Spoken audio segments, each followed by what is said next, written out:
Hello student, welcome to my channel. तो प्यारे विद्यार्थियों, अभी टॉपिक देखते हैं भैंस बफेलो के बारे में जो है। और आज का जो विषय है बफेलो, जिसमें मैं सामान्य जानकारी की जो है चर्चा करूंगा।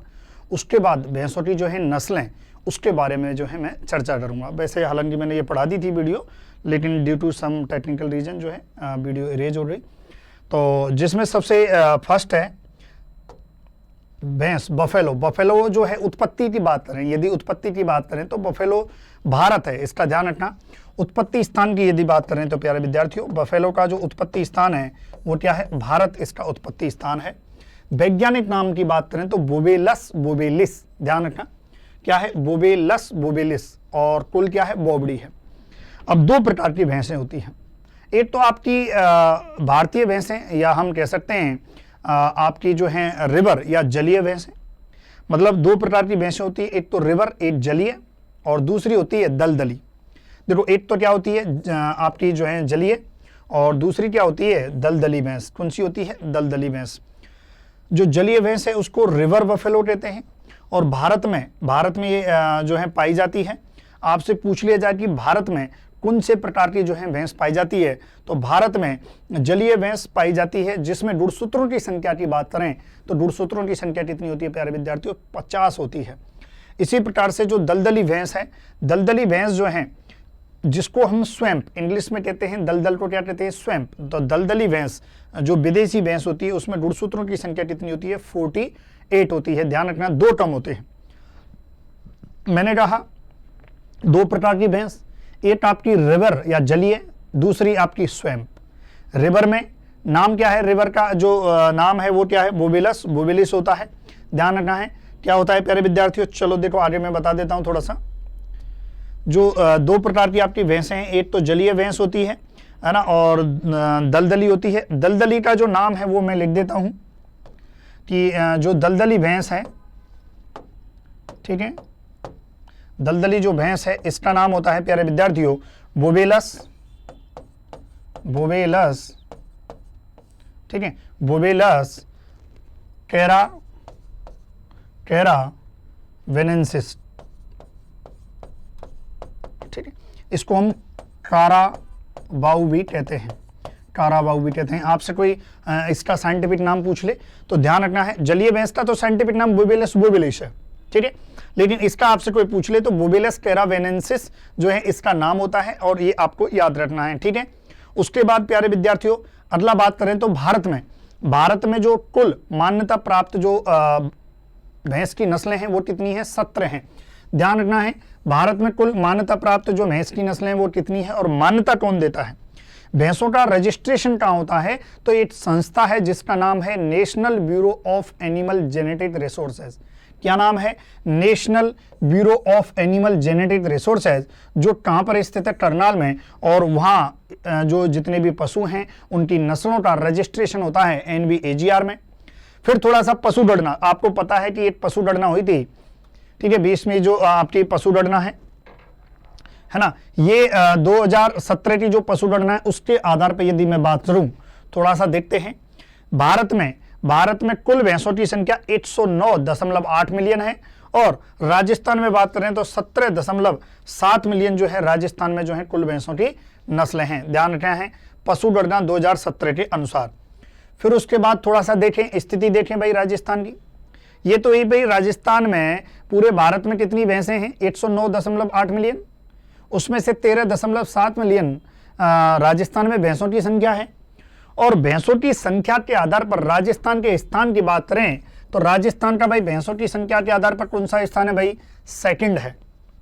मतलब सर्वाधिक जो भैंसों की संख्या है वो कहां पर है प्यारे विद्यार्थियों? यूपी में होती है। और सेकंड नंबर पर जो सर्वाधिक जो भैंसों की संख्या है वो कहां होती है? राजस्थान में होती है। राजस्थान का भैंसों की संख्या में हिस्सा, अब सुनो इसका क्या तात्पर्य है वो सुनो, कि भाई जितनी भी टोटल पशुधन है राजस्थान में, जितना भी टोटल पशुधन है उस पशुधन का कितना प्रतिशत हिस्सा भैंसों की संख्या का है? तो 12.47% कुल पशुधन का, राजस्थान के कुल पशुधन का जो है भैंसों की संख्या का हिस्सा है। ये ध्यान रखना है। और भैंसों की संख्या की स्थिति की बात करें तो प्यारे विद्यार्थियों सबसे जो है कौन है सेकंड नंबर पर है अपना राजस्थान।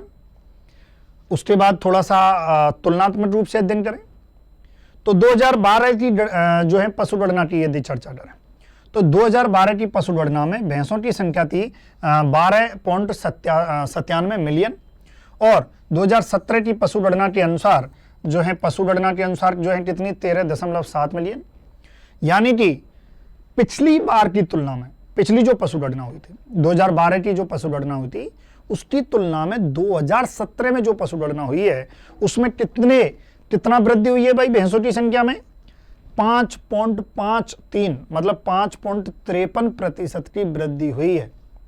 यह भी क्वेश्चन पूछा जा सकता है कि पिछली बार की तुलना में भैंसों की संख्या में कितने प्रतिशत वृद्धि हुई है।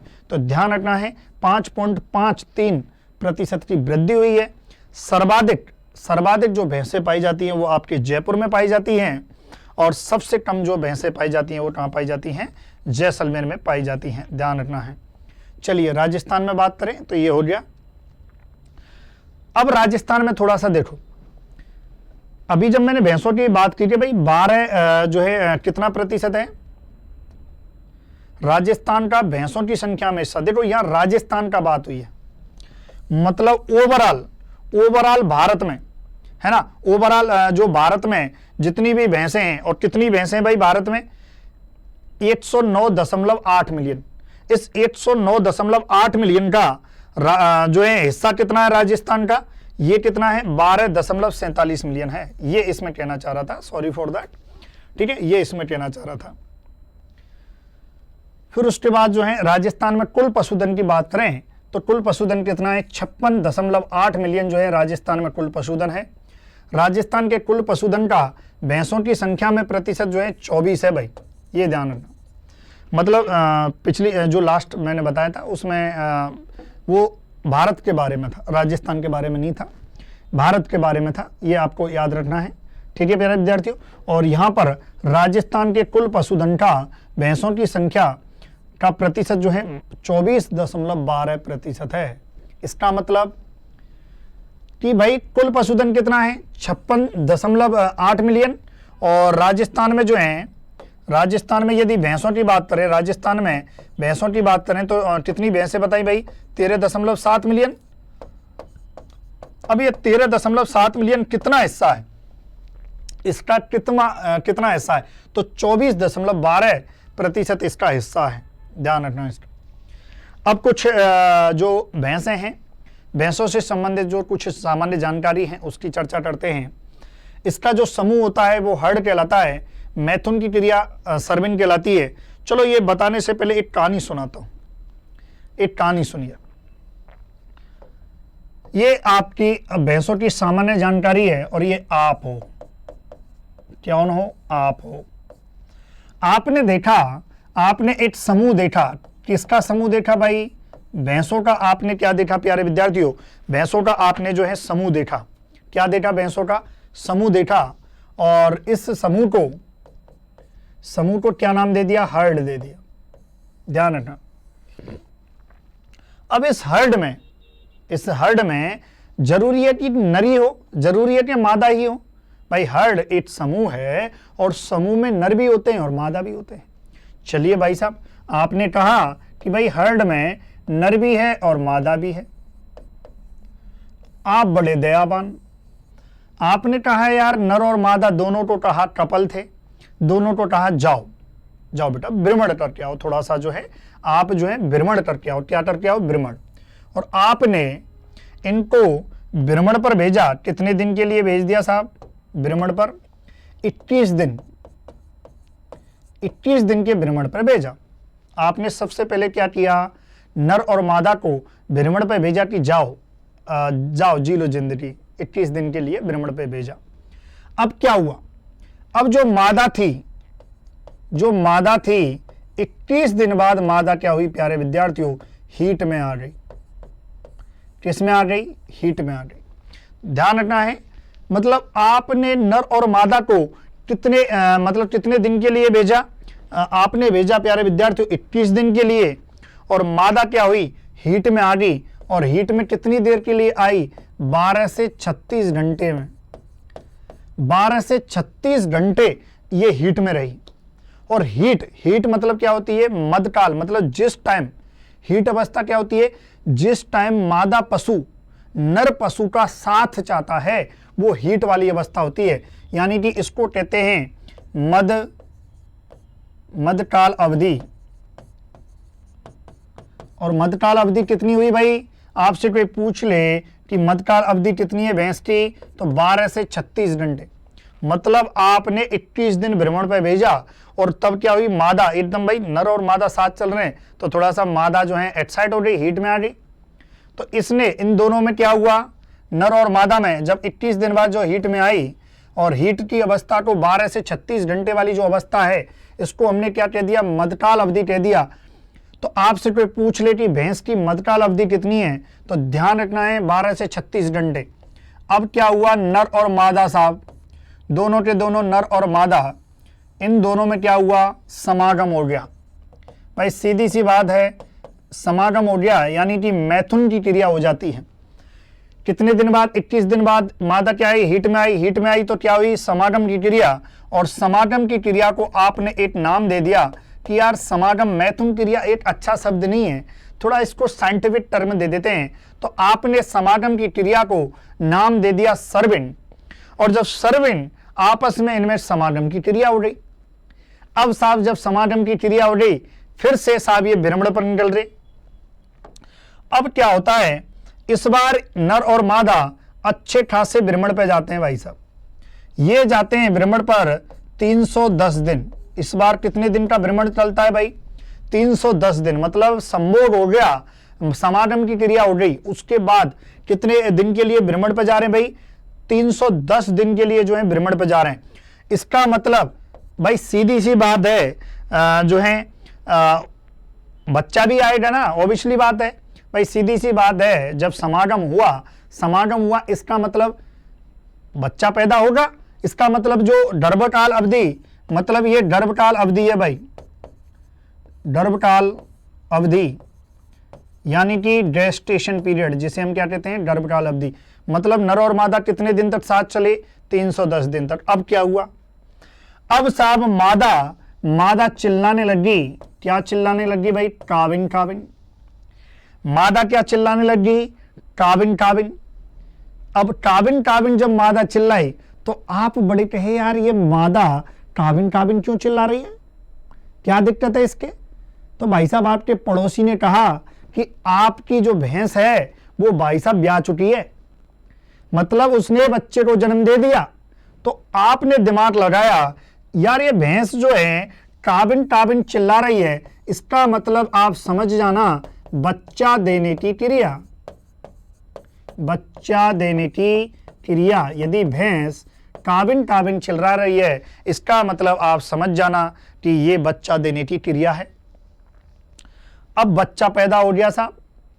अब आपने कहा कि यार ये बच्चा तो पैदा हो गया, इस बच्चे को क्या नाम दे दें। आपने कह दिया इसको नाम दे देते हैं बफेलो हीपर, सॉरी काफ कह देते हैं, बफेलो काफ, हीपर नहीं, इसको नाम दे देते हैं, इसको नाम दे देते हैं बफेलो काफ। सीधी सी बात है भाई, सीधी सी बात है। एक नवजात बच्चे को हमने क्या नाम दे दिया कि यार बफेलो काफ। यहां तक क्लियर है। समूह को हमने क्या कह दिया, हर्ड कह दिया। कितने दिन के भ्रमण पे गए, 21 दिन। और 21 दिन का जो भ्रमण है वो आपका क्या कहलाएगा, मध्य चक्र कहलाएगा। क्या कहलाएगा प्यारे विद्यार्थियों, मध्य चक्र अवधि, यानी कि ईस्ट्रस साइकिल जो है कहलाएगी। हीट में आना मतलब मध्यकाल अवधि कितने घंटे के लिए, 12 से 36 घंटे। समागम की क्रिया को हमने क्या नाम दे दिया, सर्विन दे दिया। भैंस की गर्भकाल अवधि कितने दिन, 310 दिन। बच्चा देने की क्रिया क्या कहलाई, काविन कहलाई। और उसके बाद जो है बच्चा क्या कहलाया, बफेलो काफ कहलाया। ये आपको याद रखना है।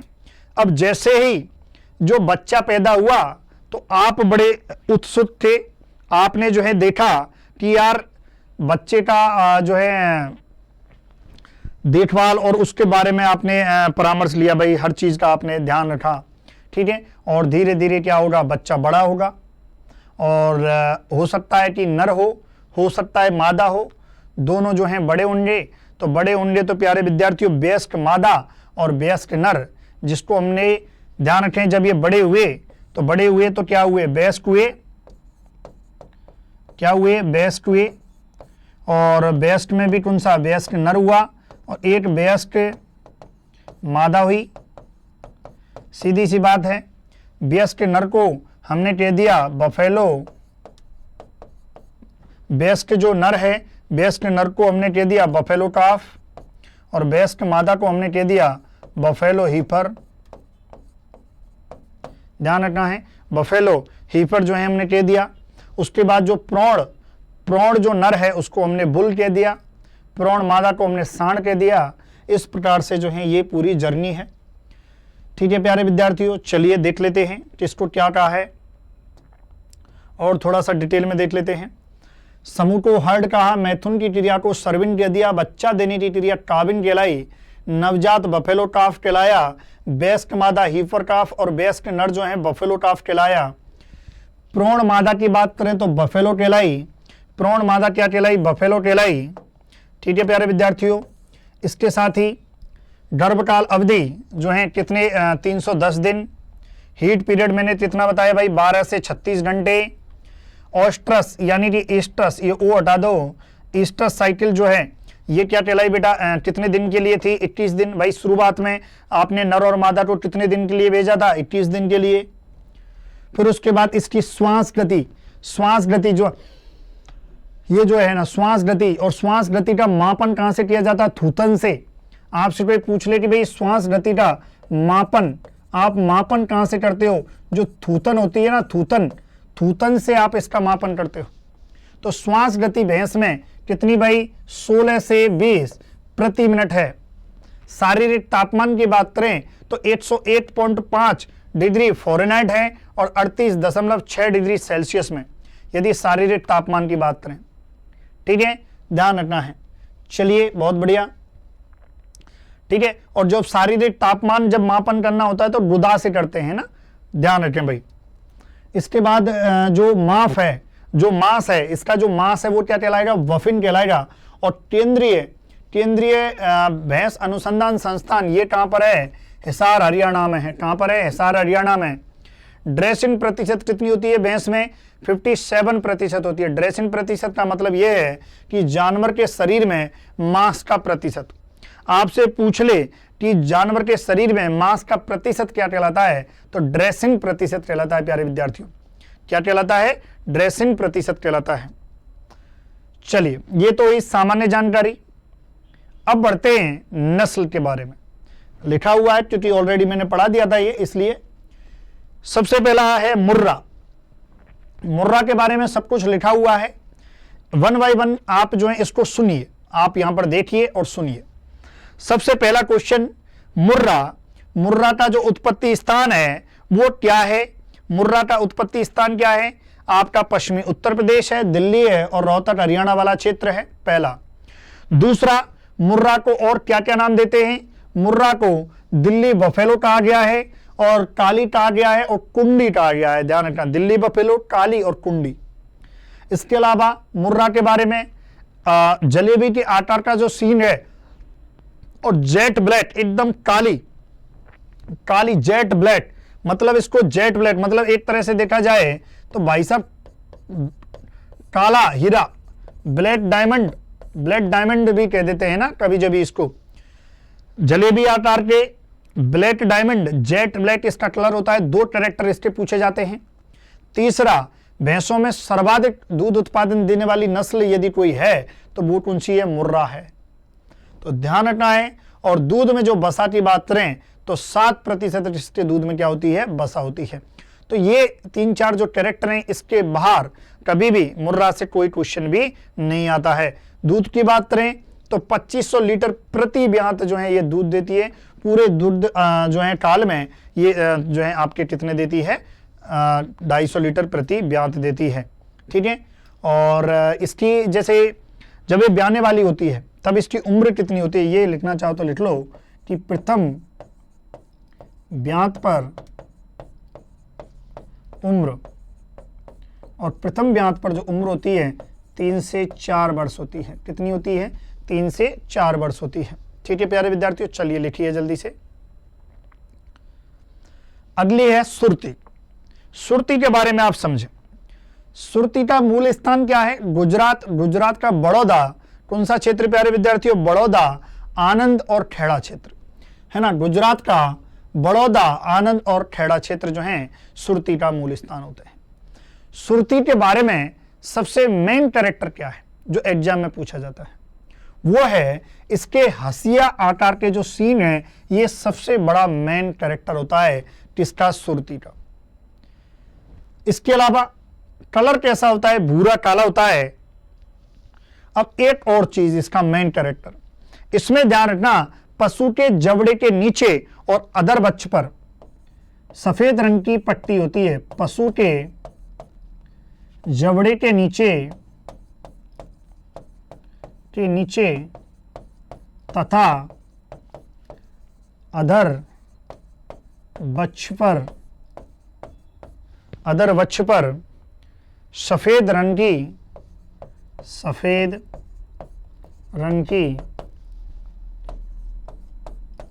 एक पट्टी होती है। ये भी इसकी विशेषता है कि भाई पशु के जो जबड़ा है, जबड़े के नीचे यहाँ पर जो है, यहाँ पर एक और वक्ष पर, अधर वक्ष पर जो है नीचे जो है, और सफेद रंग की एक पट्टी होती है, जो इससे सुरती की जो है विशेषता है। और सीन जो है हसिया के आकार के होते हैं। दूध की बात करें तो प्यारे विद्यार्थियों, दूध जो है ये ज्यादा नहीं देती, 1700 लगभग 1700 लीटर प्रति ब्यात जो है दूध देती है। और इसके दूध में जो वसा की बात करें तो वसा लगभग 7.5% जो है इसके दूध में क्या होती है? वसा होती है। लगभग 7 से 7.5 जो है, ये ध्यान रखना है। ठीक है, इसको 7.5 कर लो या 7 कर लो, कोई दिक्कत नहीं है। ठीक है प्यारे विद्यार्थियों, ये आपको याद रखना है। ठीक है, एक और चीज जो है आप दिखा दूं इसको। देखो ये जो सुरती है ना, इसकी जो पूंछ है, पूंछ का अंतिम सिरे पर बालों का गुच्छा होता है। क्या होता है भाई? अंतिम सिरे पर बालों का गुच्छा। ये ध्यान रखना कि पूंछ के अंतिम सिरे पर बालों का गुच्छा होता है। किसमें प्यारे विद्यार्थियों? सुरती में। ध्यान रखना है ना, सुरती में। तो ये 3-4 कैरेक्टर हैं हसिया के आकार के, और पूंछ के अंतिम जो है बालों का जो है गुच्छा होता है, ध्यान रखना है। ठीक है, चलिए बहुत बढ़िया, आगे बढ़े। अगली है नीली रावी। देखो नीली रावी की विशेषताएं देखेंगे हम क्या क्या है। नीली रावी की यदि मैं बात करूं प्यारे विद्यार्थियों, तो पंजाब के पंजाब का फिरोजपुर जिला इसका मूल स्थान होता है। नीली रावी का आखिर नीला होती तो देखो काली है, होती काली है, नीली नहीं होती। आखिर नीला नाम क्यों पड़ा? क्योंकि पंजाब के गुरदासपुर जो आपका पंजाब का जो पंजाब का जो फिरोजपुर जिला है, उसके पास नीली रावी मतलब एक सतलज नदी बहती है। तो सतलज नदी की घाटी भी इसका मूल स्थान है। क्या है? सतलज नदी की घाटी भी इसका मूल स्थान है। और सतलज नदी का पानी कैसा होता है? नीला। और सतलज नदी के नीले पानी के कारण जो है इसको जो है नाम दिया गया है प्यारे विद्यार्थियों, नीली रावी। नीली रावी जो है नाम क्यों पड़ा है? सतलज नदी का पानी नीला होता है, और सतलज नदी का पानी नीला होता है, और सतलज नदी की घाटी भी इसका मूल स्थान है। देखो पंजाब का सतलज नदी वाला क्षेत्र या पंजाब का फिरोजपुर, है ना, पंजाब का सतलज नदी वाला क्षेत्र या पंजाब का फिरोजपुर, ये वाला क्षेत्र जो है मूल स्थान है। अब सतलज नदी का पानी नीला है, इसीलिए इसका नामकरण क्या हुआ? नीली रावी। नीली रावी को और क्या नाम देते हैं? पंच कल्याणी या पंचभद्रा भी नाम दिया गया है। पंच कल्याणी और पंचभद्रा जो है नीली रावी को नाम दिया गया है। ये आपको याद रखना है प्यारे विद्यार्थियों कि इसको क्या क्या नाम दिया गया है। पंच कल्याणी किसे कहा गया है और पंचभद्रा किसे कहा गया है। फिर इसके कुछ कैरेक्टर की बात कर लेते हैं। भाई नीली रावी का सबसे अच्छा कैरेक्टर क्या है? इसका सबसे अच्छा कैरेक्टर है वॉल आइज। Very important. कि बॉल आइज जो है ये किसकी विशेषता है, ये ध्यान रखना है, नीली रावी की विशेषता है, पहला कैरेक्टर। चलिए दूसरा कैरेक्टर, इसमें जो पूंछ का अंतिम सिरा है, पूंछ का अंतिम सिरा हो, पैरों के नीचे का सिरा हो, वो कैसे होते हैं, सफेद होते हैं। आप देखो पिछली टानों का, आप देखो इसमें कि पिछली टानों का, कौन सी टाने, पिछली टाने, पिछले पैर, पिछले पैरों का घुटनों से नीचे तक का हिस्सा और पूंछ का मतलब अंतिम हिस्सा जो रहता है वो कैसा होता है प्यारे विद्यार्थियों, सफेद होता है। ये ध्यान रखना है, कैसा होता है, सफेद होता है। तो लिखिए इसमें जो है आप लिख सकते हैं कि पूंछ का अंतिम छोर और टानों का निचला हिस्सा सफेद होता है, जो इस नस्ल की विशेषता होती है। और क्या बताया मैंने, वॉल आइज जो है इसकी विशेषता होती है। ध्यान रखना भाई, ये बहुत जो एग्जाम में पूछा गया है, ये आपको याद रखना है। ठीक है प्यारे विद्यार्थियों, और रन आपको पता ही है। इसके अलावा प्यारे विद्यार्थियों, इसमें बसा की बात करें तो बसा इसमें जो है अच्छी खासी मात्रा में जो है वैसे तो बसा की बात करें तो बहुत कम पाई जाती है, देखा जाए तो, है ना, 4% जो है लगभग इसमें बसा पाई जाती है। अब एक और चीज सुन, कभी बार पूछ लिया जाता है कि भाई भैंस की कौन सी नस्ल है जो सैनिक डेयरी फार्म पर उपयोग की जाती है। तो ध्यान रखना, ये जो आपकी नीली रावी है, इसके बारे में ये चीज आप याद रखें, सैनिक डेयरी फार्म पर रखी जाती है। सीधी सी बात, आपसे कोई पूछ ले कि मुख्य रूप से सैनिक डेयरी फार्म पर कौन सी जो है भैंस यूज की जाती है, तो ध्यान रखना है नीली रावी यूज की जाती है। तो ये नीली रावी के बारे में कंप्लीट इंफॉर्मेशन है, ध्यान रखें प्यारे विद्यार्थियों, तो इसको आप लिख लीजिए, है ना।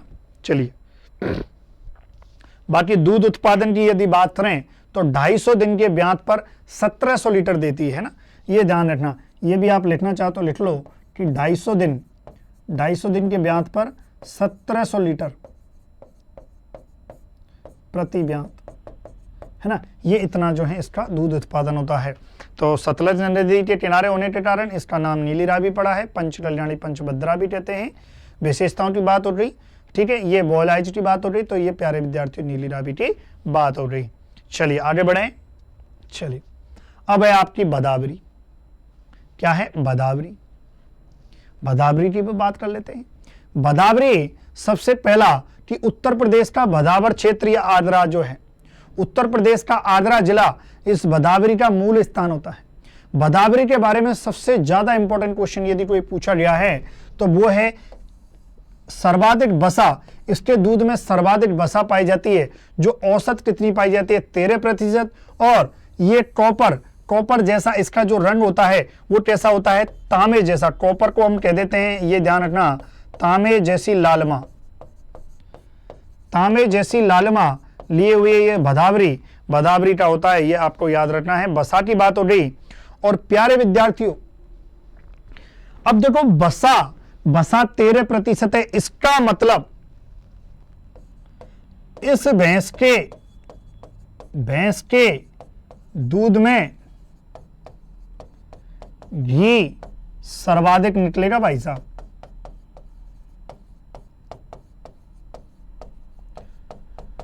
अगर इस भैंस के दूध से यदि आप घी बनाते हो, घी ही आपका उद्देश्य है, पर्पज है, तो भाई सीधी सी बात है सर्वाधिक घी निकलेगा। क्योंकि आपको पता है घी क्या है, व्हाट इज द घी जिसमें बसा ही बसा होती है, 99.5% जिसमें बसा पाई जाती है। और आप देखो सर्वाधिक बसा इसमें पाई जाती है, इसका मतलब इसके दूध से बहुत अच्छा और सर्वाधिक मात्रा में यदि घी प्राप्त होता है तो इसके दूध से होता है। सभी के बात करें, जैसे इसका ले लिया हमने 5 लीटर, तो 5 लीटर आपने दूध इसका लिया, 5 लीटर किसी और का लिया, तो 5 लीटर से इसमें 2 kg सोचो घी निकल गया। औरों से नहीं निकल सकता, इससे निकल सकता है क्योंकि बसा बहुत है। तो ये भी एक एग्जाम में आने वाला एक डिफरेंट जो है टाइप का जो है क्वेश्चन है प्यारे विद्यार्थियों। तो फिर इसके अलावा भैंस जो है आप देखो एकदम जो है मदमस्त रहती है। और डल कंबल, इसमें एक चीज देखो, डल कंबल नहीं होता है। डल कंबल जो यहाँ लटकता रहता है ना, डल कंबल नहीं, इसमें डल कंबल होता ही नहीं है, ये याद रखें। इसमें जो है प्यारे विद्यार्थियों डल कम्बल होता ही नहीं है ना, डल कम्बल इसमें होता ही नहीं है ना, ध्यान रखें। चलिए और देखें, आद्रा हो गया, ये तो आप लिखिए, इसके बारे में जो है बदावरी है ना। चलिए, भैंस आगे से पतली और पीछे से ये चौड़ी होती है, ध्यान रखना है। और ज़्यादा दूध नहीं देती भाई, है ना, 900 से 1200 दूध की बात करें तो ज़्यादा दूध भी नहीं देती, लेकिन ये दूध जो है 900 से 1200 लीटर प्रति ब्यात जो है दूध उत्पादन देती है बदावरी। फिर उसके बाद आ जाओ भाई जाफराबादी, जिसको हम मिनी एलिफेंट भी कहते हैं। जाफराबादी गुजरात का, जो गुजरात के ये गिर जंगल में और काठियावाड़ी या जाफराबादी जो क्षेत्र है उसमें जाफराबाद जो क्षेत्र है वहां पाई जाती है। और आप देखो जो है जाफराबादी के बारे में सबसे पहला तो एग्जाम में जो क्वेश्चन पूछा जाता है कि गुजरात मूल की है, किसकी है, इसका मूल स्थान क्या है, गुजरात। और एक चीज इसका है ड्रॉप इन हॉर्न टाइप जो है इसके सीन होते हैं, ड्रॉप इन टाइप। आप देखो इस टाइप से ये देखो इस टाइप के जो सीन होते हैं, ये किसकी विशेषता है, जाफराबादी की। अरे जाफराबादी का शरीर एकदम हाथी जैसा होता है, बहुत भारी शरीर होता है। और जाफराबादी का जो भारी शरीर होने के कारण इसे क्या कहते हैं, मिनी एलिफेंट नाम दिया गया है। तो पूछा जा सकता है कि मिनी एलिफेंट जो है किसे नाम दिया है, जाफराबादी को नाम दिया गया है। और दूध ज्यादा नहीं देती, देखो दूध में बसा 7 से 9% होती है, लेकिन प्यारे विद्यार्थियों ये दूध ज्यादा नहीं देती, 900 से 1100 लीटर प्रति ब्यात ये जो है प्यारे विद्यार्थी दूध उत्पादन देती है। कौन सी, जाफराबादी।